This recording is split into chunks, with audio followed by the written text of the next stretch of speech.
Chapter 17, Retreat. The large dormitory door had only held for a few minutes before the robots had succeeded in breaching it. They had then occupied the first floor, while the students were holed up on the second story with the Ishiyamas and Ulrich's father, Walter. "I'm going downstairs," Yumi whispered after giving her mother a hug to reassure her, to do some reconnaissance. Nobody tried to hold her back, they were all too scared. The students of Kadak, spread out along the corridor, stared fixedly at her with eyes puffy from sleep, pale as ghosts. They aren't ready, Yumi thought. They've never been to Lyoko, and they've never fought Xana. I can't rely on anyone but myself. The girl covered herself down to her eyebrows in the hood of her favorite sweatshirt and turned to the staircase landing. She then took several steps, glued to the staircase railing, and looked down. A robot was coming along the corridor with steady steps. Looking at it in decent lighting, Yumi noticed a detail that had escaped her until now. It had a plaque on the left side of its chest that bore a symbol that looked like a stylized eye, made up of circles and small lines. Yumi knew it all too well. It was the Eye of Xana. The robots were creatures of Lyoko. The automaton arrived at the first step of the staircase, and then turned around and began to walk back down the corridor in the opposite direction, like a soldier making a round. Yumi realized that its armor now seemed thinner, almost transparent. She could see the reflection of the fluorescent lights through the colossus, as if it had transformed into a translucent ghost. The robot suddenly stopped in the middle of the corridor and its strange head full of yellow lights began to turn, searching for something. After spotting a power outlet near the floor, the giant approached and its hair grew down to its feet. As soon as one of its own plugs reached the floor, it slipped into the socket.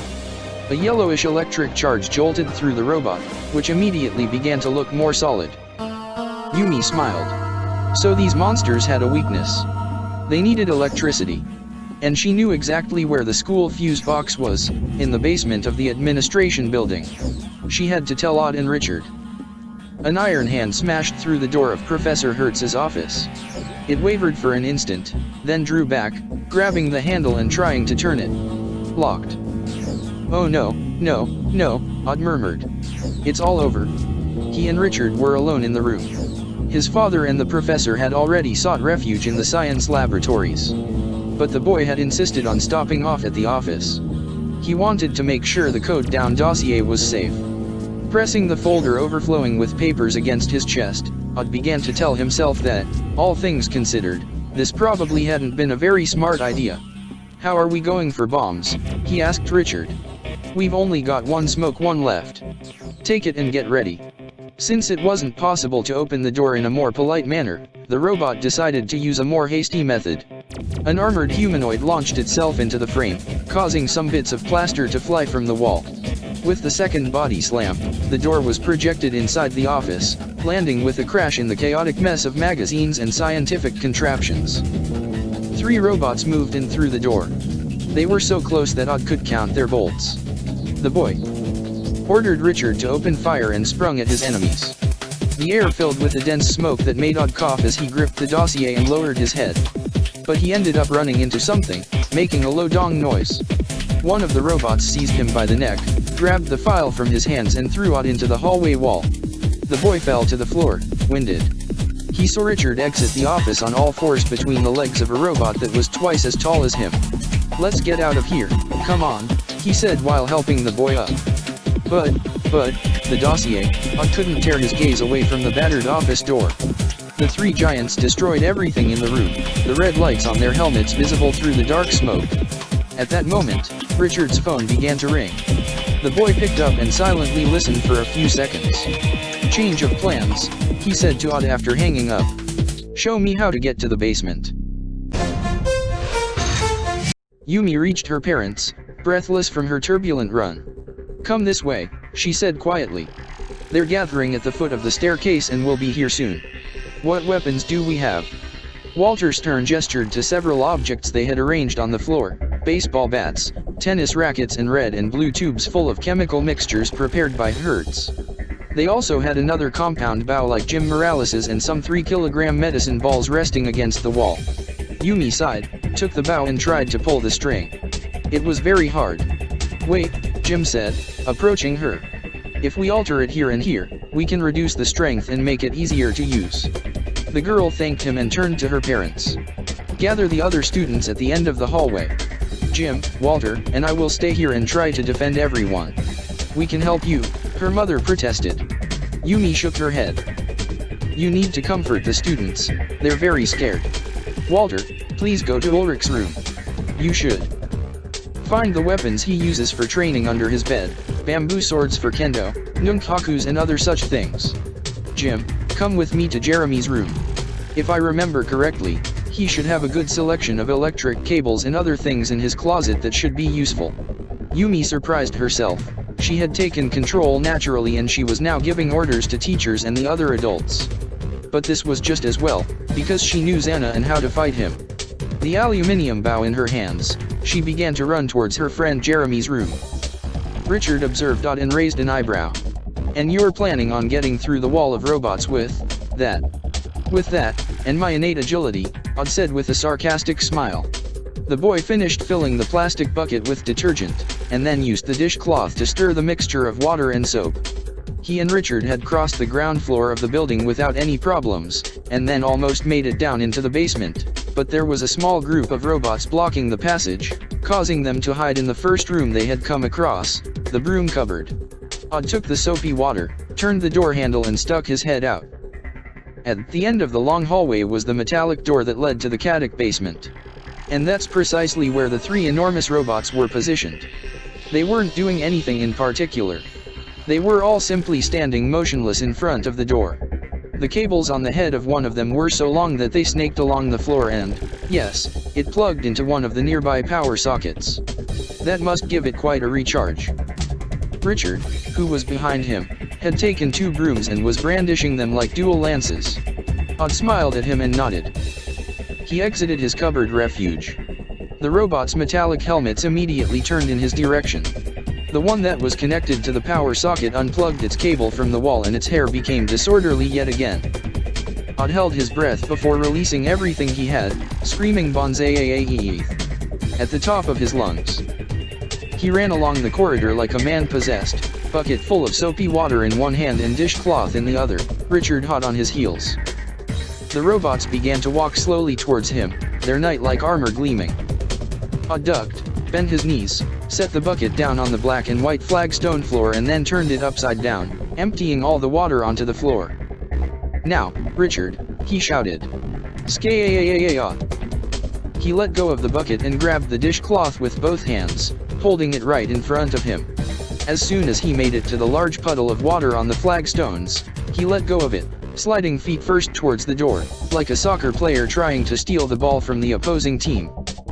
The robots now also found themselves in the soap-filled water, and Odd heard their iron feet as they slipped and lost their balance. He grit his teeth and whacked the heel of the one closest to him. The robot collapsed onto the floor with a metallic crash while Odd slid up to the door. He opened it wide, hearing the other robots fall to the floor and seeing Richard quickly approaching. He only had one broomstick now, and it was broken in two. The young man hurried to the other side of the door and, due to his momentum, slid down the stairs to the basement on his buttocks. Odd quickly closed the door and followed him. He and Richard quickly crossed the straight basement hallway between dripping pipes and boilers as big as closets. Odd located the fuse boxes. Behind a transparent plastic door that was covered in dust, a series of dark levers could be seen. Hurry, Richard huffed. They'll be on us in no time. The boy nodded silently, opened one of the small doors and began to pull the levers down one by one. The battle took place on a staircase between the first and second floors of the dormitory. And they were losing. Yumi's arrow flew from her bow with a sharp whistle. It hit one of the robots right in the joint between its neck and its armor, and remained there. The robot staggered, took another step towards the young girl, tripped on an electric cable stretched from one side of the staircase to the other, and fell face first onto the floor. Nice shot, exclaimed Jim, who had given up his bow in favor of the medicine balls. You've got some natural talent.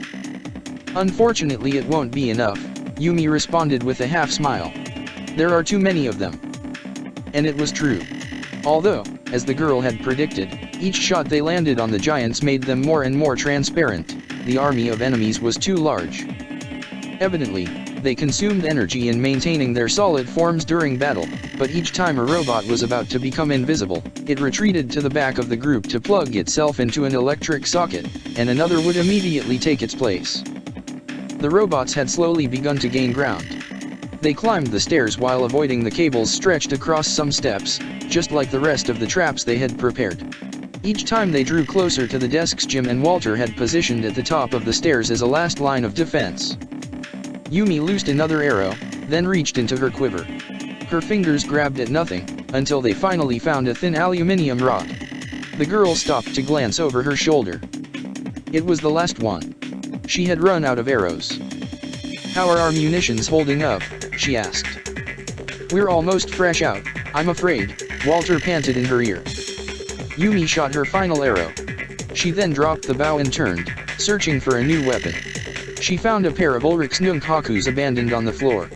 They were two shiny metal sticks joined at one end by a small chain. They could be of use. She gripped one of the sticks and spun the other one around with a rapid wrist movement to give it speed. She then jumped over the protective desk and began her attack at the bottom of the stairs. The girl struck one of the robots with her weapon above its stomach, managing to cause it to reel back, then ducked down, striking another robot on the backs of its knees. An enormous hand seized her by her sweatshirt and threw her back. Yumi lost all the air from her lungs while the pain shot through her back.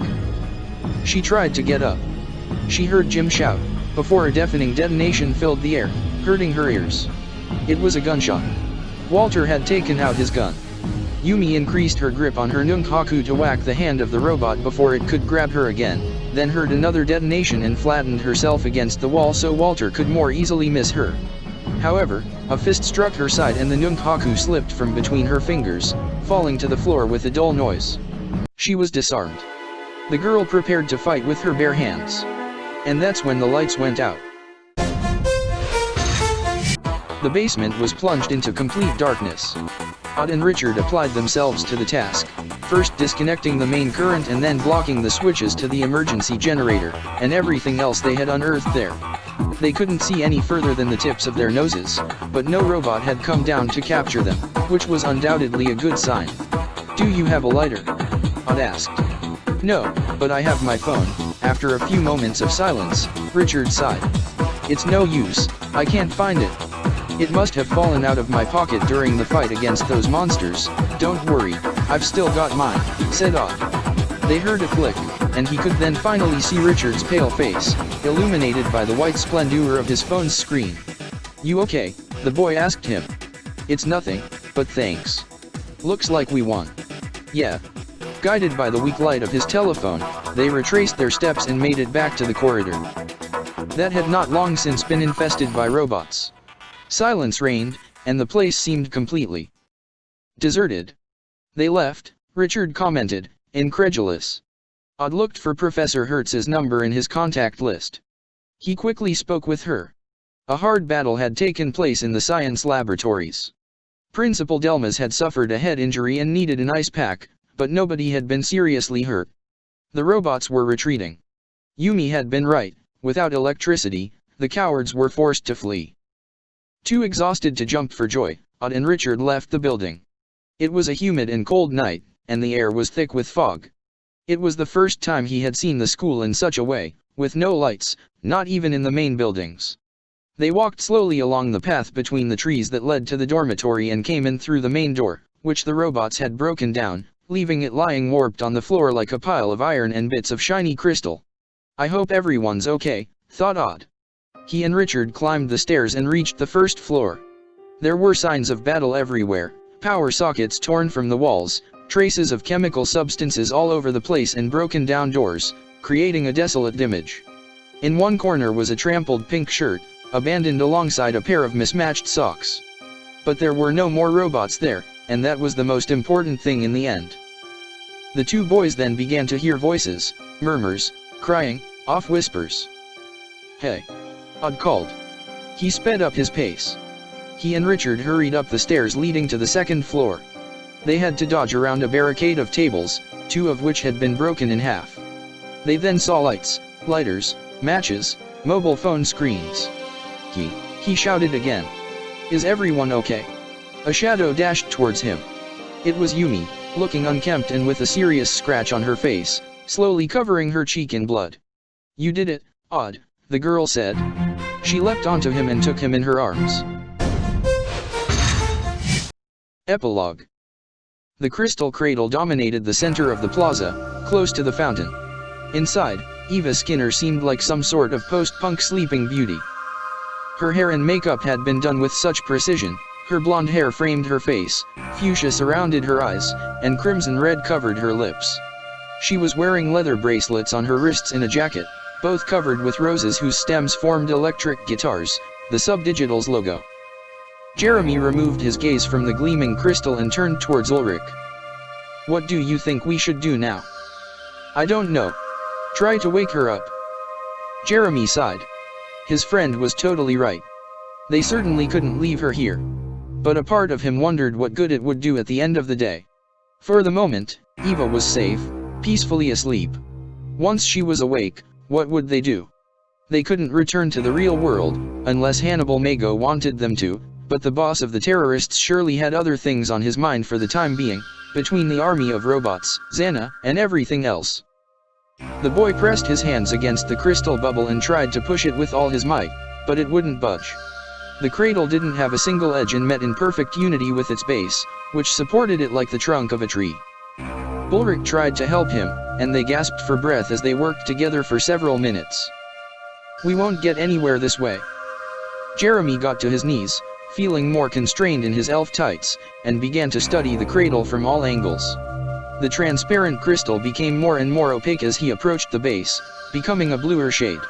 On one side, the blue crystals were so small that they were nearly invisible at first, and they were in the shape of the eye of Xana. "You told me that Xana made this thing, right?" asked Jeremy, pointing out the symbol. "It seems that way," mumbled Ulrich. "To be honest, I was a bit confused at the time, so I didn't. We'll go with this." Jeremy brushed his fingers against the eye of Xana, then pressed on it forcefully, as if he were pushing a button. He raised his head. The crystal that was protecting Eva Skinner disappeared, falling on the young, sleeping girl and gliding over her skin like silver rain. "So what are you going to do now, genius?" commented Ulrich, letting out a laugh. "Are you going to see if giving her a kiss works?" There's no point," responded Jeremy, glowing red. "She's already waking up." The young girl's partly open mouth trembled, then opened with a yawn. One of her hands closed in a fist, and Eva started to rub her eyes. Another yawn. Jeremy and Ulrich stayed and watched her, amazed as the young girl began to move. A bit later, she opened her eyes and propped herself up on her elbow. Her face, made up like a rock star, had a perplexed and amusing expression. Who are you?" she asked in English. "Hugh." Ulrich asked her at the same time. "She speaks English, right?" Jeremy commented with a smile. "Remember, when she came to France, she was possessed by Xana, so she shouldn't remember anything. Not even our language." Hello," the boy began, trying to recall his best English. "My name is Jeremy. And this is my friend, Ulrich." Eva placed a hand to her head, confused. "Where am I? I was attending a Subdigitals concert, but I don't remember anything else. I must have been dreaming." Jeremy turned towards Ulrich. "She says that she remembers going to a concert," he translated, then nothing. "She believes that she must have dreamt everything." "Ah, perfect," commented Ulrich. "It's better that way, I think. Except, now what? Now we tell her the truth," he answered next. "We need to start somewhere." Jeremy sat cross-legged on the pavement of the plaza. He thought about this poor girl, suddenly waking up in an unknown world, in front of an elf and a samurai. She must be scared. He tried to calm her down with a gentle smile, then in English again, he started to tell her everything. Aelita huddled under the sheets of her father's enormous bed in the hermitage. She was all alone. Xana had disappeared several hours earlier, and she had wandered all throughout the mirror, searching through and completely reliving all the chapters of the journal. She had eventually lost hope, pressed the free exploration button on the box and returned home to the hermitage to rest. But now, she wasn't able to get to sleep. Everything was boiling up inside her like the water in a pressure cooker. Professor Hopper was a scientist, and he did nothing without a reason. So why had he orchestrated this whole labyrinth, track after track, that brought her nowhere? He wanted to help her understand it all, so that she would do something. But what? She hadn't the slightest clue. Furthermore, there was an event that she still found unexplainable. Aelita saw herself speaking with her father, allowing him to help her. Then, later on, when she was on the couch with a high fever, not too long before the men in black attacked the house, he said that he had never used the memory-snatching machine the other way around. This was what was making Aelita feel so terrible. It was because of the memory-snatching device that her father had invented. Had he used it on her to erase a memory that was too dangerous, or maybe the opposite, to introduce her to new memories? If that's what you did, murmured the girl. Your plan didn't work, Daddy. I don't remember anything. She sometimes got the impression that her brain was divided into two, and that one of the parts was as impregnable and inaccessible as a strongbox.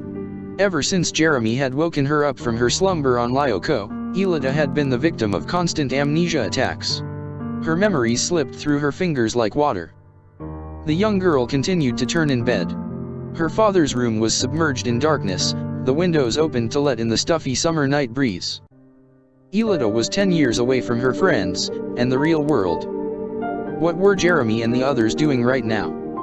It had already been several hours since they last communicated with her. Something must have happened to them, and she felt trapped inside a virtual prison. But she had to have faith. One way or another, everything would end well. The young girl curled up in a fetal position, her hands up against her face. Then, her fingers slid to the front of her neck, curling around the necklace she was wearing. She caressed the end of the golden necklace with her fingers, feeling the contour of the letters. W&A, Waldo and Anthea. Mummy, she thought to herself.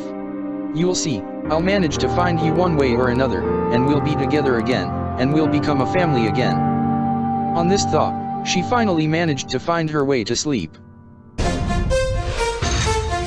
Yumi's face was illuminated by the small candle that Odd had lit on the ground of the room, midway between his bed and Ulrich's empty bed. Outside, the night was dark and silent. It was at least 4 in the morning. Inside the room, the small flame seemed to decrease the already very small amount of space that separated the two children, raising a small barrier between them and the rest of the world. They were covered by a pair of large sheets, their heads filled with thoughts and their eyes besieged by wrinkles from lack of sleep. When cutting the electricity, Odd had also cut off the circuit controlling the thermostat for the boiler room, and now it was terribly cold all throughout Kadak. Instead of returning to their rooms, almost all of the students had chosen to sleep together in the science lab, between mountains of clothes and warm blankets gathered up from here and there. Professor Hertz and the rest of the adults again took guard duty shifts, in case the Green Phoenix decided to attack again. And then there were the two of them, Yumi and Odd, alone in the deserted dorms, thinking to themselves. Do you think the others are doing all right? Wondered Yumi. She said the others, but in reality, she wanted to say Ulrich. As far as Odd could recall, these two had never been apart for so long. The boy tried to smile. Of course. I'm sure they're doing great, he then exclaimed. I'm sure they're having less problems than we are with all these crazy robots and whatnot. Yes, but, she contradicted him, Xana and the Green Phoenix are holding them prisoner in the virtual worlds. Odd stretched a hand out from under the covers and tightly grasped the young girl's hand in his. We're going to get them out of there, Yumi, he encouraged her. I give you my word. Commented Yumi, raising an eyebrow sarcastically. And how are we going to do that, exactly? Odd threw his arms out wide, causing the covers to fall to the floor. You can be sure we'll find a way. And I'd bet anything that Jeremy's already got a plan all laid out in a way to get us his instructions. You know how he is, he's stubborn and he's always got a plan when we need one. Not to mention even when we don't need one. Well, said Yumi with a weak smile, we haven't had too much trouble handling things either up till now. That's right. Let's just get it out there, we were geniuses. The idea to cut the electricity was, quite frankly, brilliant. We had them running off with their tails between their legs. Silence fell between the two children again. They had a bunch of problems to face, Jeremy's kidnapping, Ulrich and Eva stuck in the first city, Aelita trapped in the mirror, and the Green Phoenix, and the Men in Black, and, above all else, Xana. How would they manage to stop them? They were only kids. But, for whatever reason, Odd still felt full of confidence. He rose with a feline jump and snatched up the candle, approaching the closed window. The glass was frozen, and the tips of the trees swayed outside with the turbulent motion of the wind. He didn't feel any envy at all for the adults that were out there on guard duty. "You know what, my friend," he began to speak again, placing his hands on his hips. "We were sensational. Okay, maybe we didn't win the war, but the battle tonight was a triumph. The Grand Battle of Kadak will forever remain a part of the history of this school. They will sing its name and remember it forever and ever." MMHM. As always, he was exaggerating. He thought that maybe it'd be better if he left off there. The boy turned to Yumi and returned to her side, squatting to look her in the eyes. "We still have a lot of mysteries to solve, but I'm sure that we'll soon find a way to reunite the group. We'll get the bad guys, and we'll make everything go back to normal. We're the Lyoko warriors, after all. Our mission has always been to save the world, right?" "Thanks, Odd," Yumi said to him with a warm smile. "Hey, no need for that," avoided Odd, embarrassed. "I'm the group idiot, remember? Don't be so serious, it's confusing for me." Okay, said Yumi with a small laugh. "But thanks all the same." Odd leaned towards the young girl, the flame of the candle only a few centimeters from his face. "Let's go to the laboratory with the others," he whispered. "It's too cold to sleep here." And he blew out the candle with a single breath. So, we have made it. Finally at the end of Book 3, and just in time for Christmas.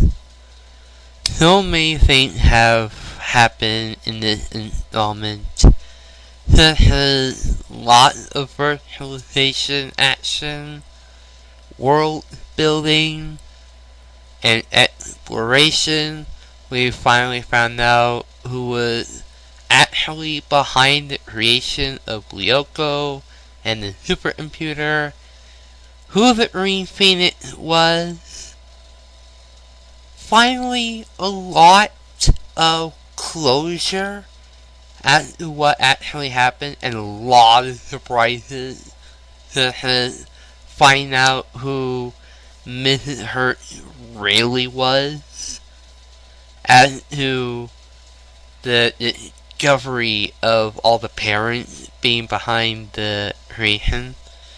Anyway, and finally a glimpse as to what Jeremy finally looks like on Lyoko, in the form of Link or Peter Pan, provided here by Nelbasia on DeviantArt.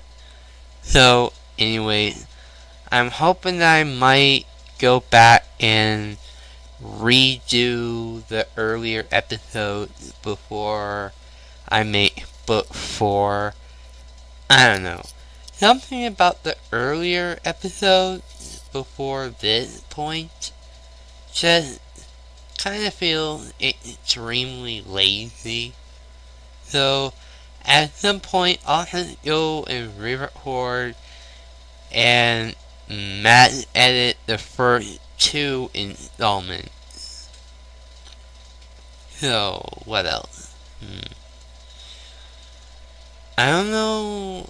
I don't think there's anything else other than the fact that I'll be editing a couple more of my earlier streams in the videos and continue to have fun making more content for all you guys who enjoy. So, thank you all so much for watching, and I'll be talking to you guys later. Drop a like, comment, subscribe, do all that, and I'll catch you later. See ya.